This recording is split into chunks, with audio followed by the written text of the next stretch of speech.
Okay, guys, we're live. Guys, we're live.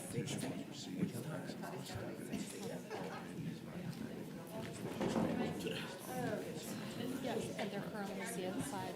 Promise, even though that designation will go away with the new set, it still is a standing one right now.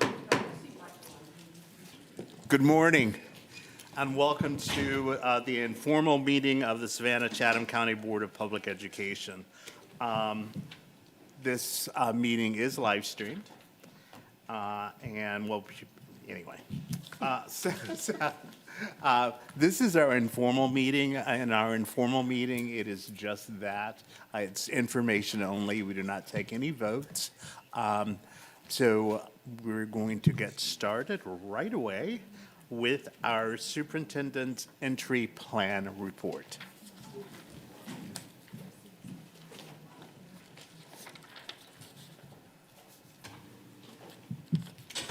Good morning, everyone. Good morning. I am excited to announce that I have officially completed my first 100 days as the new 25th superintendent of Savannah-Chatham County Public School System.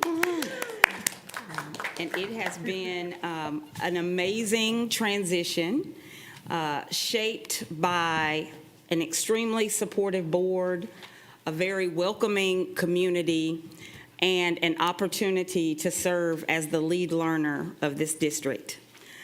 For the last 100 days, very disciplined with an entry plan that ensured that I took the time to really understand the nuances, the celebrations, the successes, the challenges, and the complexities of the district was really, really important to me. And the culminating report is what I have the honor and privilege to provide for you and our public today. Please note that as I go through the Listen and Learn entry plan report, that I don't necessarily consider it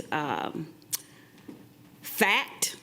It is certainly based on a myriad of inputs to include conversations, one-on-ones, observations, meetings with different and various stakeholders across the organization, conversations with the board, and actual reports and data.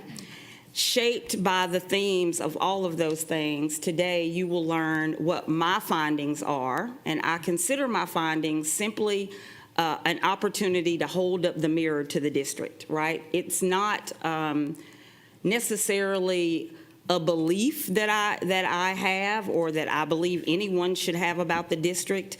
It is purely the themes that bubbled up from all of the different conversations and interactions and observations and learning that I had during my first 100 days. Before I get started, I would also just like to pause again to thank the community, the partners, the board, and the staff for the generosity of your time and your willingness to share. Every interaction, whether you all knew it or not, was a data point. Every conversation I had with you was a data point, and there's a messy spreadsheet somewhere that I would often end those conversations and go to the spreadsheet and type a sentence or two so that I could track my key takeaways. And so it's because of your willingness that we are able to have this Listen and Learn report as an entry point for our next phase of work. And let's see. Here we go. So as I've already alluded to, the entry plan was the document that guided the way that I came into the district. It's been my reference tool and map over the last 100 days. The purpose of it was to really be able to gain insight into the district, concerns, issues, all of the things that over the 157 years of existence of this district have shaped where we are today. It gave me an opportunity to learn your values, your norms, and your expectations. And let me be clear, this is just one phase. I will continue to learn. There's no way you could learn everything you need to know about a district that has thrived over the last 157 years in 100 days. So there is continuous learning for me to do. I really wanted to take a thorough examination of the current realities of the district before I began to prescribe solutions. I believe when we move to solutions and strategies, we need to do that together. And it doesn't need to be anything imposed from me. Certainly influenced by me as your superintendent, but not imposed. It was also the opportunity for me to begin to develop trusting and productive relationships. And I truly feel that that is what is happening. Again, I feel very welcomed and supported by the board and the community. But it will also take time for those relationships to be productive, trusting, and collaborative. And I'm more than willing to put in the work. And if I have accomplished my 100 days successfully, I know if you are experiencing what I am experiencing, it is a sense of excitement about the future. And hopefully that is what we're at the point now that we'll begin to transition into. So that was, again, the goal of the plan. You've already heard me allude to the fact that from July to November, many man-hours and conversations have taken place in school visits with internal and external stakeholders, various community events and meetings, partners, the team, you all. Lots of different conversations have happened. I also looked at other evidence, needs assessment, town hall meetings. The professional senate has been amazing in sharing with me all of the concerns that they have had about teacher burnout, but even beginning to move to a solutions orientation themselves. And there are other reports that we are still waiting on. A special ed report that we hope to have very soon. A compensation study that we're expected to have very soon. So again, the learning does not stop, it will continue, but these are some of the additional pieces of data and evidence that we will be looking at to shape how we move forward. When I came into the district as an educator for over 20 years, I knew that there were things that you just have to look at. You have to look at teaching and learning. You have to look at your talent strategy and human capital. You have to look at how your central office is supporting schools, finance and operations, and parent engagement. So the things that you see around the green circle were the obvious things that I needed to look at as a superintendent. What you will not find in my entry plan, if you looked at the entry plan, you will not find any reference to what is in the middle of that circle. And what's in the middle of that circle is culture. But after the extensive study that I have done, the learning that I have done, culture certainly bubbled up as something that needed to be addressed. And as you heard Mr. Feliciano say, and as we all have discussed this morning in the previous portion of our board meeting, culture is pervasive and it cuts across all of those other areas. And so it has bubbled up, and you will be able to see in my report some of what I learned, and more than other parts of the report, you will be able to see how I want to begin to reshape culture in our district.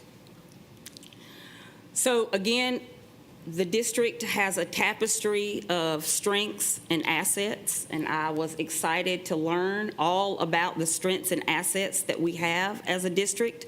It also has its threads of complexity and challenge. And so this report really tries to highlight both of these things in the fairest way possible, again, based on what I learned during my listen and learn over the last 100 days. Clearly, it is our student achievement data is showing progress. We are rebounding from COVID. We have not completely rebounded, but what the data demonstrates to me is that we're making progress and we are beginning to recover as a district. And so a new foundation has been laid, and even with new curriculum, new standards being imposed by the state, I really feel like we're in a good place to continue that progress. And so that has been listed as a strength. Reading, math, social studies, and science, particularly at the elementary and middle school bands have seen improvement. There is a very strong commitment to pre-K education.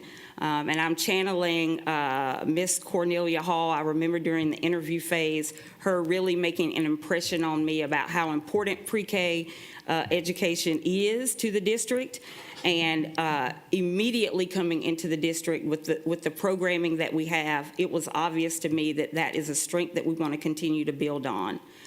Reading instruction and our plan for the implementing instruction that will ensure all of our students have what they need to be proficient readers, a foundation was laid. So it was great to come in and to know that there had already been attention to that area, was there, and all I needed to do was begin to intensify and unify that work. Obviously, workforce development is a strength of the district. There is not a high school that we have, maybe one, I believe, that does not have some pathway focus, and certainly that's helping us prepare our students for the future that is unfolding right here in Savannah and Chatham County, but also for the world. And student attendance is another rebounding factor that definitely demonstrates that the district is getting our students back from COVID and readying them for learning. So all strengths of the district really setting the stage for teaching and learning to continue so that our students are prepared for post-secondary opportunities. As mentioned, there are challenges. I appreciate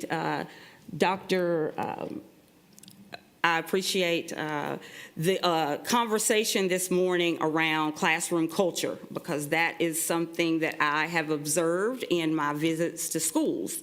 While we do have pockets of excellence and where we do have classroom instruction and classroom management that is optimal, there are places across our district where it is not. And what we will need to do moving forward is to work with our teachers in terms of professional development and hiring the right teachers so that we can ensure that our students have the right pedagogy, the right culture, and the right experiences such that they can be truly and authentically engaged in learning, which will reduce suspensions and increase attendance even more. I think you would have to be living under a rock not to recognize that special education is widely perceived as inadequate in terms of its support to our families, compliance, and instruction. It will definitely need to be an area of focus, as well as the next bullet that you see there, and that is our support to our emerging bilingual students. Making sure that they are receiving the services so that as they transition into our district from other countries, they acquire the language and the tools and support that they need so that they can land in our schools and thrive. Finally, as mentioned before, we need to continue the work around literacy, building our teacher and leader effectiveness and efficiency so that we can ensure that all of our students are proficient readers by third grade. And as you all know, a big part of that has been around implementing the science of reading. And finally, while I have listed workforce development as a key strength of the district, we can continue and must continue to intensify our efforts there. Savannah-Chatham County is growing. We have a new Hyundai plant that is in our backyard. Industries are coming to our city in a way that we have not experienced over many years. And it is important that our students not only have access to the pathways and the courses, but beginning in kindergarten, we have to begin to build those skills that translate across any career, any post-secondary opportunity, and I've listed some of those skills there: critical thinking, leadership, problem solving. It doesn't matter what career pathway a student chooses as they exit our school district, those skills will be needed, and we must begin to cultivate those beginning in kindergarten all the way through 12th grade. So those are some of the strengths and areas of challenge, as I have noted, around student achievement, teaching and learning. Human capital, certainly a lot of strengths. A couple that I will highlight. I feel extremely lucky to have such a experienced staff around me specifically. There is rich institutional knowledge and a deep investment in this district's success. And I think that is mainly because of whether it's formalized or not, there is an intent here in making sure that we take care of our employees and we promote them through the ranks when they have earned those opportunities. There has also been from this board a very substantial investment in increasing pay.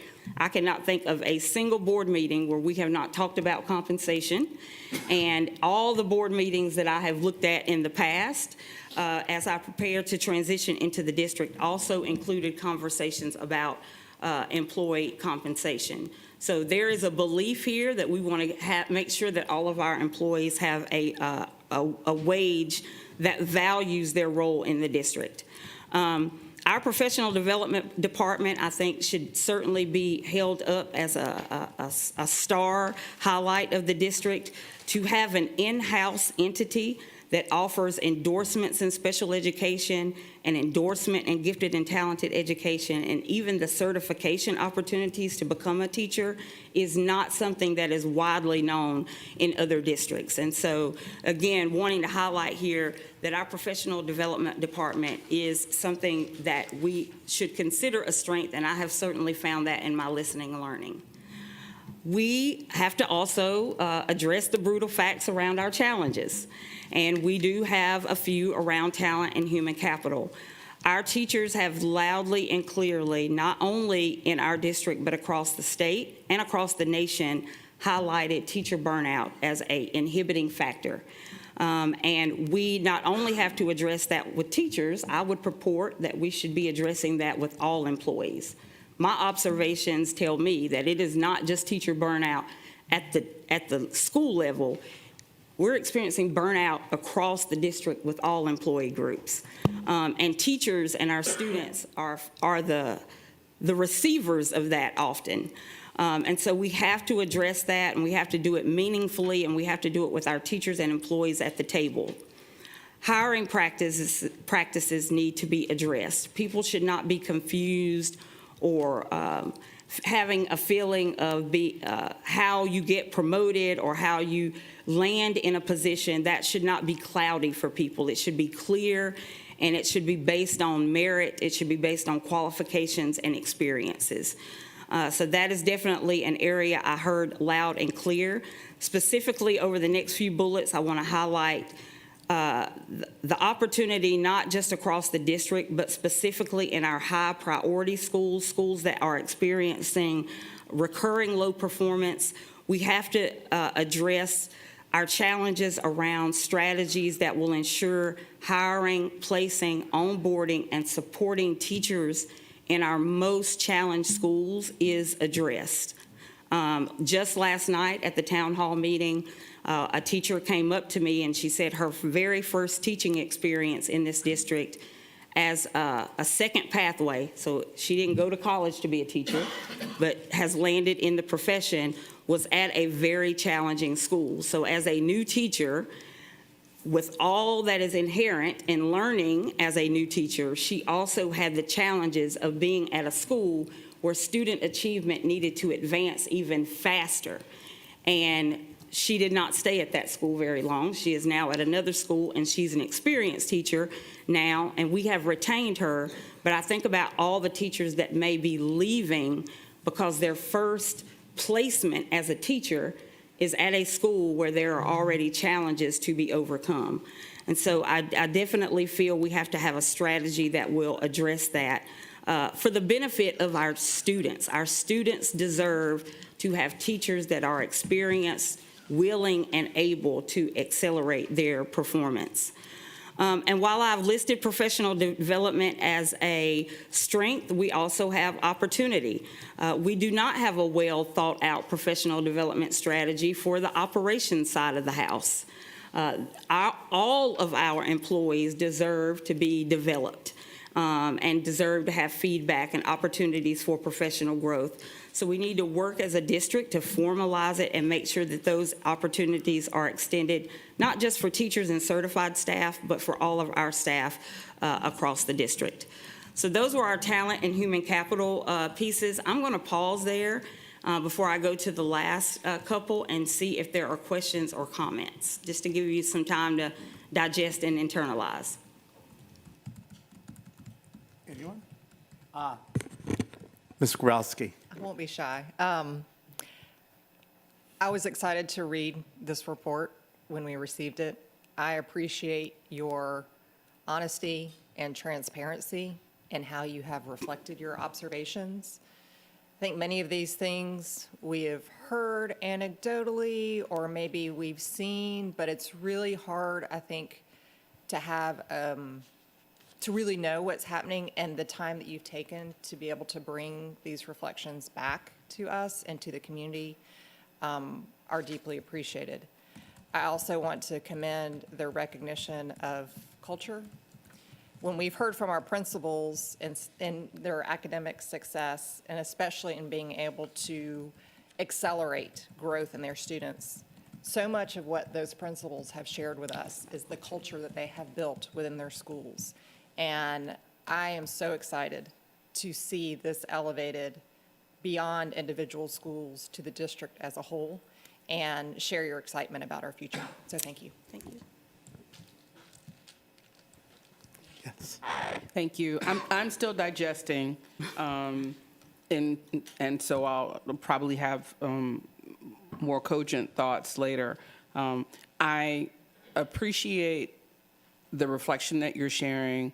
There are some things that I don't, that I find a little confusing, like with the not having development on the classified side. I thought we did have some things, not as pervasive as on the academic side. So when you say that there are none, it makes me think, well, there is some, but maybe it's not operationalized. Maybe it's not completely, it's not, dispersed completely throughout the institution. Maybe we've got little things that we've done here and there, but don't represent an ongoing opportunity. And that's just kind of from my Yes. memory. Yes. And it's not backed up by anything that I've read. So I need to read this, and then I need to read some other things, and then really kind of react. The other thing that I think that is, it's helpful to have this observation over the time that you've done it. I wonder, like with that example, are there things that appear to be absent because they're not formalized and well documented, or because they're not in the recent memory of people that you spoke to? Yes. And I don't know the answer to that either. So that's why I need more time to think and respond. But I think it's really, really helpful, because if it looks like it's not there and it's there, is it really there? Like, it's weak at best. Sure. If something that you're saying, and I'm just using that as an example, but for every observation that you make that doesn't ring inherently true to me immediately, I'm like, why do you think that way? Mm-hmm. Is it because you know something that's not promoted properly or something like that? Or is it because we're not doing a good job? Or is it really completely absent and your perception is broken? Mm-hmm. Right. So that's helpful to me. The other thing that is interesting is I assumed that this was going to be binding, factual, this is what it is. So I find it surprising for you to say, well, this is a reflection, it's not necessarily fact, this is just what I heard. How do you want us to treat it if I thought it was going to be presented to us as objective, and you're saying, you're acknowledging in your description it's really kind of subjective. So how do you want us to treat it? Is it something that you're going to move towards objectivity, like I'm going to further document these observations so as to strategize an action? Or how do you want us to read it with that disclaimer? Sure. So I want to first address the first thing. I want to stand corrected when I say there are no professional development opportunities for our non-certified staff. There are. The language that I've used in the report is actually more accurate. It's not formalized. Okay. And that's the better language. So I stand corrected on that. There are opportunities. There are not as many opportunities, and it's not as formalized as we would want it to be. So the intent there is to say we need to put a focus on making it more formalized and accessible to all employees. The piece around the factual nature of it, as a qualitative researcher, and that's kind of what I consider myself as I've gone through this, I simply looked for themes and patterns. I have tried to triangulate some of that with data to make it more factual, but I have not done the extensive, what I would say would be approved as valid and reliable research that I would stand before you and say that this is factual, this is valid and reliable, this would pass, the research test to say this is a report that we would consider official. So I think that's what I'm trying to illuminate, is that it has not gone through the rigor that I would be able to say that this is factual in nature. There would be more work that I would need to do as a qualitative person to make it, to endorse it in that way. Okay, and I'm comfortable with that, and I value qualitative research. Qualitative research can tell you a lot of information. I think some of the things that you are observing can be quantified, and some of them are qualitative. So I would look for and we're getting way into the jargon, so Yes. nobody's going to care what I'm about to say except maybe you and me and maybe the BAC team. I would love to see a mixed methods approach Yes. to the things that you're going to take action on. And a mixed method approach for folks who who don't enjoy this like we do is there's descriptive stuff. There's, how do we describe a population? How do we describe what's going on? And then there's the quantitative side, which is we're going to calculate an average and we're going to have a standard deviation and we're going to run statistics.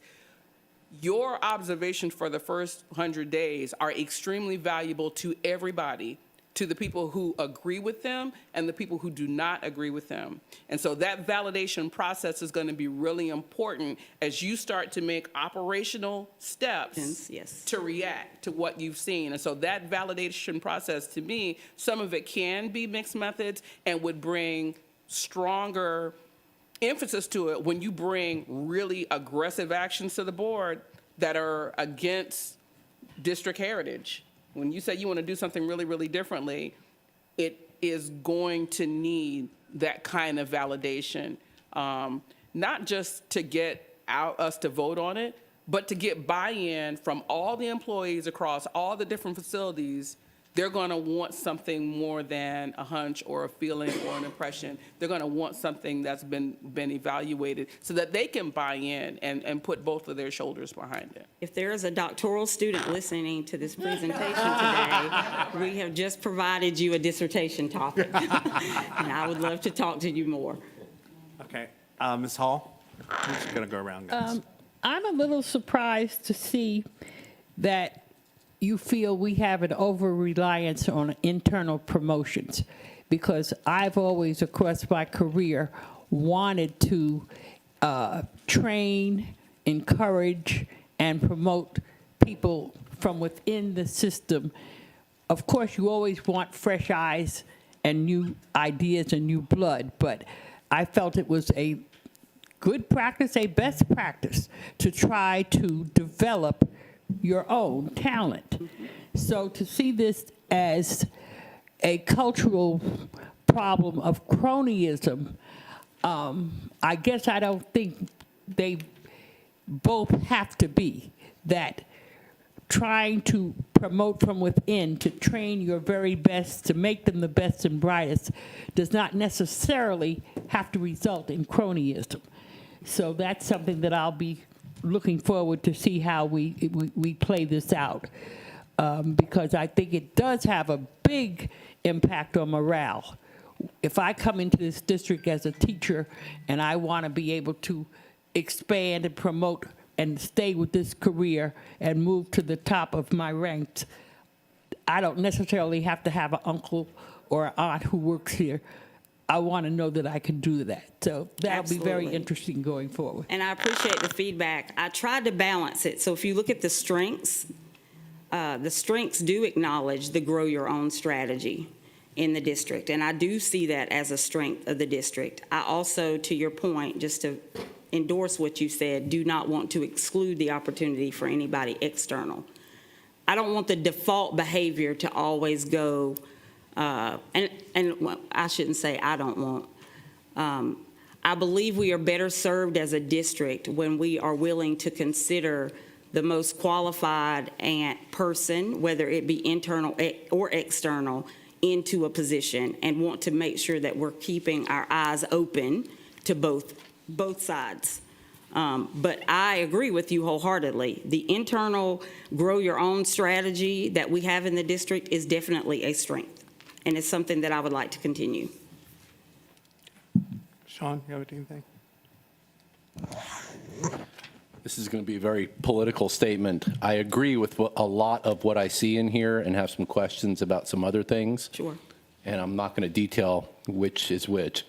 I am, to Dr. Hoskins-Brown's point, interested in how we operationalize these moving forward. But I'm encouraged that we're taking a fresh look at these issues and looking at different strategies for addressing them. Thank you. I'm going to just, a note on clarification. As we look through this, and this is how I'm taking this, what is said in here was based on what was said to you. These are not things that you said. These are things that the public says. So when we're looking at this, we're looking at public perception. We're looking at what employees, what stakeholders, what teachers all said. That's what's here. So I get what you're saying, Dr. Hoskins-Brown. But what this is this is how we're perceived right now. Okay, so. But you don't have a method in here of how those stakeholders were selected. That's what's missing. That's why it's not been through the rigor that I could say factual. Yeah, That's what well, no, I mean, say that. it could be factual, but, Yeah, so we right don't now, know. I'm working on a stakeholder project in my day job. We are working on stakeholders who are marginalized by standard public notice processes. And so we're talking to a group of stakeholders, but these are the folks who have been traditionally left out of the process that the federal government normally uses. So not knowing how the voices were selected, you know they're all public voices, but you don't know what bias or what slant or what zip code or what generational group, or you don't know any of that because we don't have that. So I'm not invalidating any of those voices. What I'm just saying is that it would be easier to validate if you knew that part of the listening design. We don't know it, so she's going to help us with that. I'm going to take it as she has described it until she tells us it passes that next level of rigor. But the sample size is low as well. Okay. All right. Mr. Smith. First, I would like to say thank you for this report. I'm liking where it's going so far. I echo the sentiments of Mr. Sean. Some are good things and there are some concerns. One thing I would like to say is, based upon the idea of mental health as well as burnout for our staff, I would like to say thank you for the love and appreciation that you have given to the employees and staff and the leaders that work around you. I would like, as you stated a moment ago, you said that you appreciate their knowledge of the lay of the land, basically. And I would like to thank you for that, because they are assets to you, to the district, as well as to the board. So I'm grateful that you appreciate them and that you make them feel appreciated. I will also like to question the Transportation University. Do you know much about that? Transportation University, no, sir. Transportation University, I do. to help tool or staff drivers in this district? Is that It's the, a professional development opportunity that we implemented as a part of when we transitioned transportation in, where we worked with our professional development team, as we were talking about during cabinet on Monday, and that has yielded drivers being promoted to supervisors into other positions, making sure that all of those second step additional levels for that particular group that we have been working on, to include ASC certification for drivers and a possible Blue certification for the entire mechanic shop. So those were just some of those professional development initiatives that we had in place. Awesome. I think that's a key component that we should highlight. And again, thank you, team, for putting that together and for working it the way that you've been working it. Thank you. Dr. Brinkman. I guess we all have to make comments. I again will say thank you. I was ill when everybody was having their listen and learn town hall, so I finally got a town hall last night, and this was what was there, and I receive Dr. Hoskins Brown's thoughts on themes and the research side of that. It was lovely to see Dr. Watts again in her element, taking this document with a very small group, because that's how the South Side is, but with small groups looking at it just like we're looking at it right now and asking the same questions. Yes. What am I missing? What, and a lot of it was like, yep, you hit it. This is exactly what I hear in the community. This is what I'm feeling. And each one of those small groups that was tackling some of these bigger topics was administrators, teachers, parents, and all of them said their voices are being heard. So I look forward to the themes that you're perceiving and taking, again, this is not one dissertation. Each one of these would be It could multiple be a dissertations. dissertation, yes. But I'm sure somewhere in that spreadsheet, you have these themes ranked. Right. That's like, these are themes I got to, as you said last night, some of these are like, I got to deal with them now. And some of these are like, that's great. That's a 2-year, that's a 3-year plan. To take these themes and then dig for the research that helps us fully understand which way we're going. I definitely left last night feeling like everyone there was pleased that we don't have a new leader that's just coming in and saying, this is the model I know, this is what I'm shoving into the state of Chatham, and it's either going to fit or not.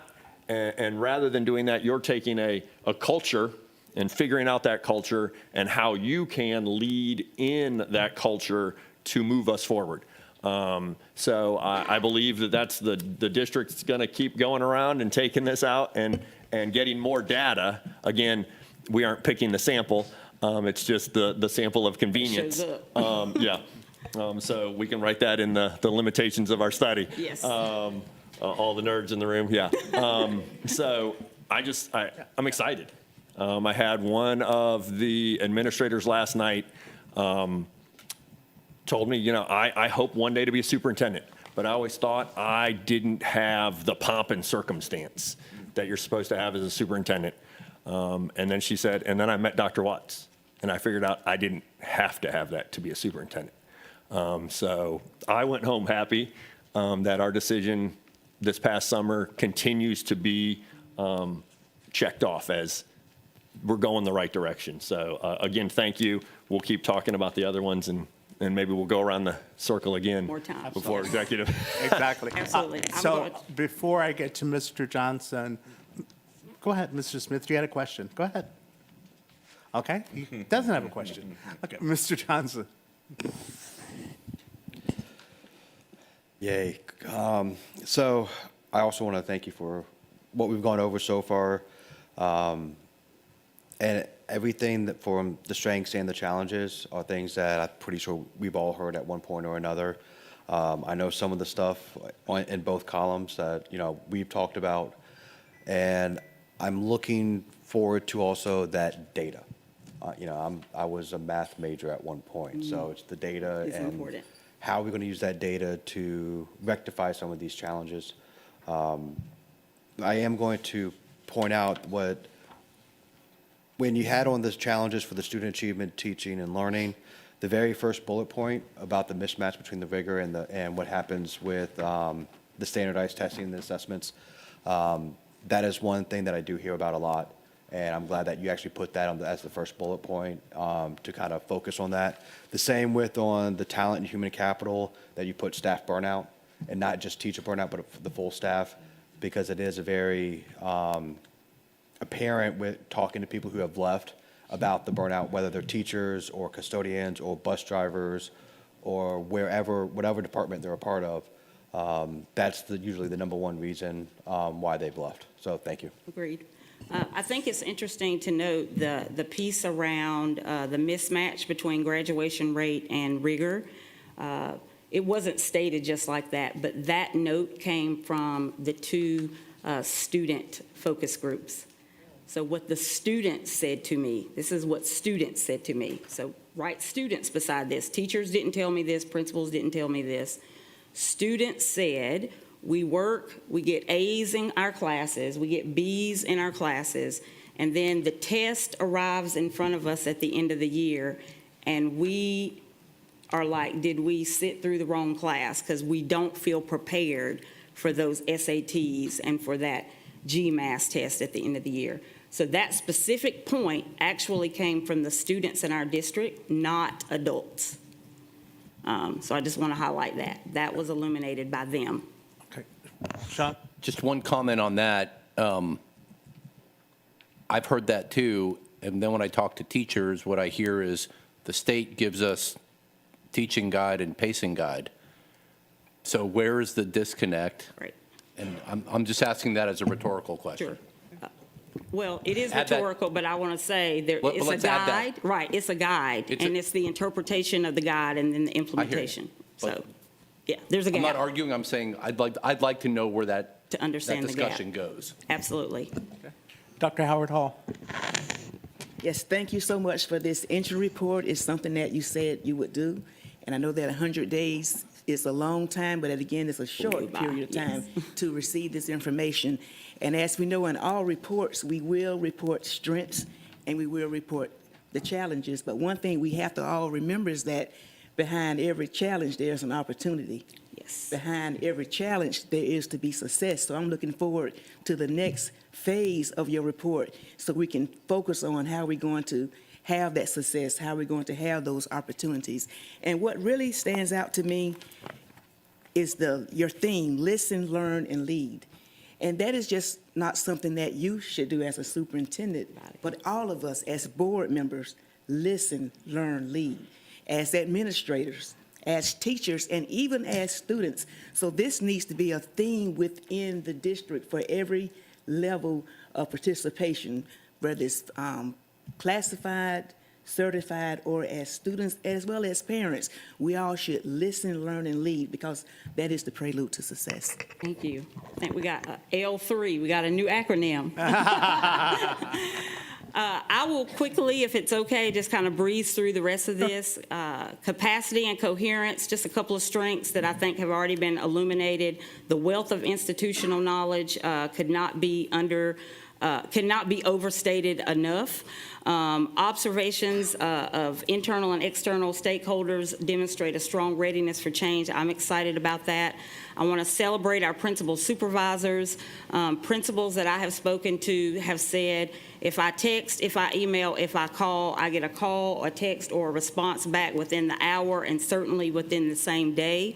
So that is certainly something I want to highlight, as well as the day-to-day operations of the building. One of the reasons why I am able to lead is because the day-to-day operations of this district happen naturally. There is a system in place that allows for predictability, for the normal things that come up, as well as the things that may not be normal, can be taken care of in an efficient and quick way, which allows me to lead effectively.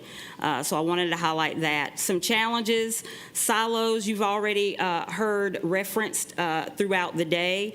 There is a perception in our most challenged schools that the district office does not fully support in a way that will truly advance student achievement, so that we can break the cycle of recurring low performance. And then there's just a general sense, again, a perceived sense that we need more coherence as a district, and we need to begin to orient ourselves to be more future-oriented. We're delaying decisions, kicking the can, and it kind of exacerbates over time, and it creates a bigger issue that we're having to deal with on the back end. So that's the issues. Those are the issues and themes that arose in that area. Finance and operations. Munis has been received in the district and is yielding positive benefits. The finance department has been experienced by stakeholders to find resources when needed, to be able to give strategy around how you can fund things that you want to fund. And our police department here in the district is one that I would say is advanced across the country in many ways. The investment that this board has made in our police department is certainly evidenced in our schools.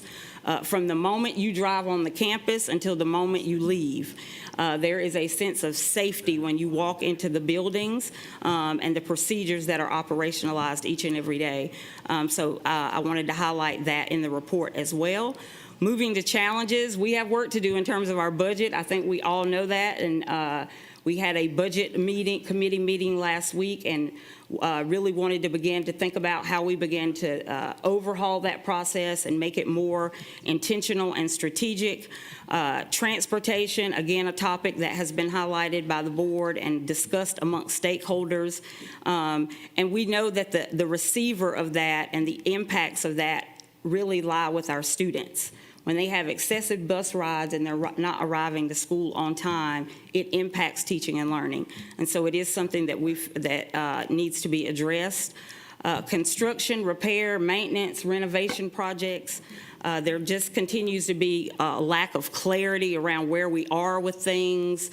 When are things supposed to be completed? Have they started? What's the design of those things? So we have to continue to work in that area. And while Munis is a benefit, we have to continue to leverage what it has to offer so that it can be even better as a system of efficiency for our district. Parent community engagement, many strengths. We have a small, lean communications department that works 8 to faint every single day to make sure our district initiatives and points of pride are celebrated on our website and other methods. There are many strategies that are employed to promote positive things. Various organizations that are not only at the table, but they're telling me, Coach, put me in. I want to be at the table. So that is an asset to me when you have community partners at the table and wanting to be at the table to support the academic, social, and emotional well-being of our students. Again, a wealth of community resources and assets. And the media, we have our media in with us today. Coming into my transition, I made it very clear that I wanted a positive relationship, a transparent relationship, and they have been present and have given a fair representation of our district based on my observations and I would say the observations of others. And so that's just a shout out to our media. Thank you for being here. Just to kind of conclude this report and take any additional questions that you might have. Culture has already been talked about extensively today, so I'm not going to spend a lot of time talking about it. We know that it is a extremely significant and important underlying factor that will drive all the other work that we do as a district.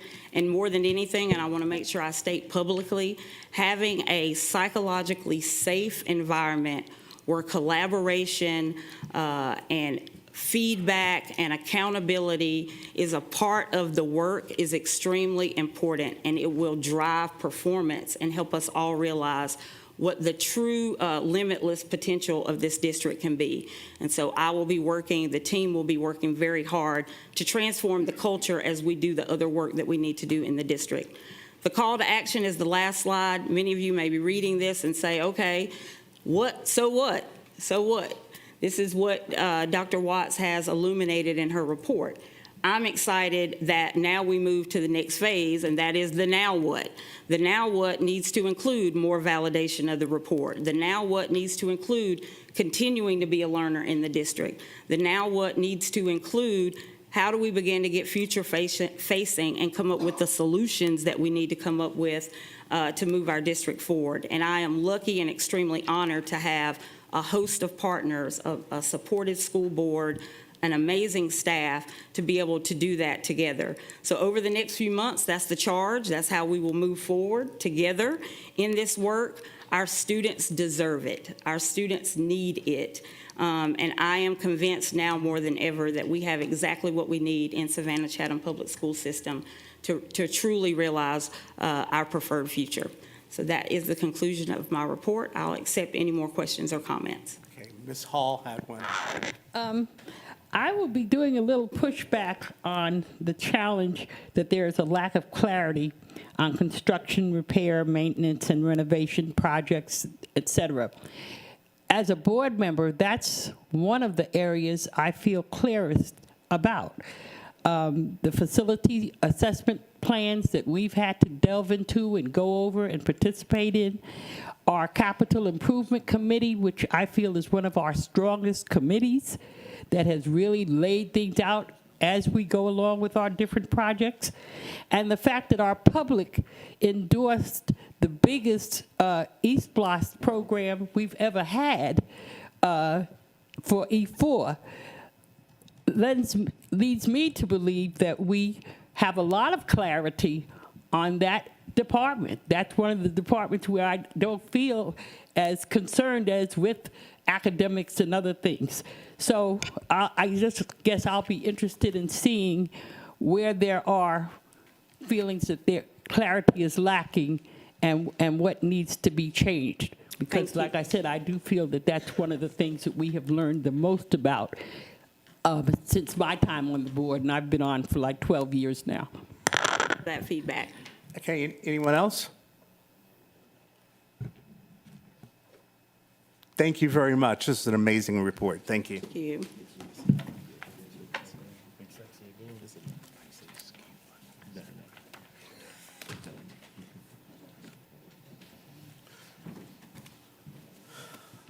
Okay, our next subject is fiscal responsibility and resource stewardship.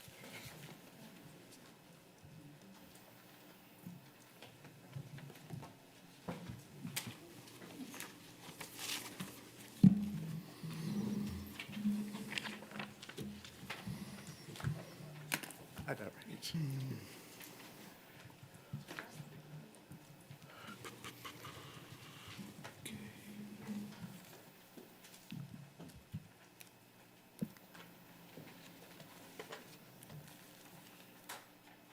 Okay, thank you so much. We have the third quarter change order report. These are the change orders that have been approved through eBuilder and approved through the board policy.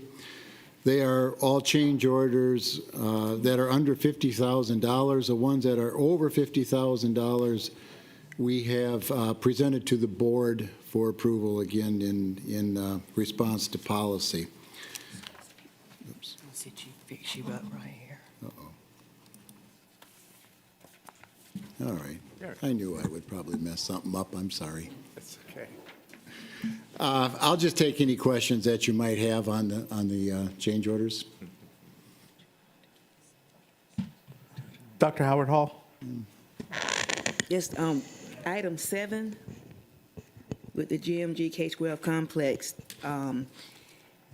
It says added steel and masonry and structure, blah, blah, blah.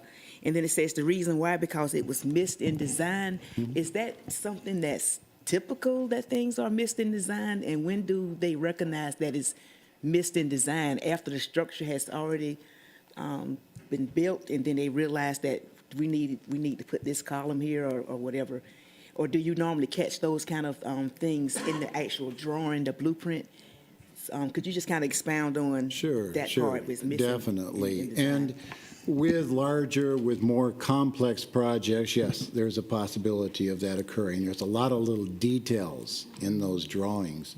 And for a particular beam to be missed, it's not unusual. It is called an error, however, in design. But there are contingencies to cover those types of things.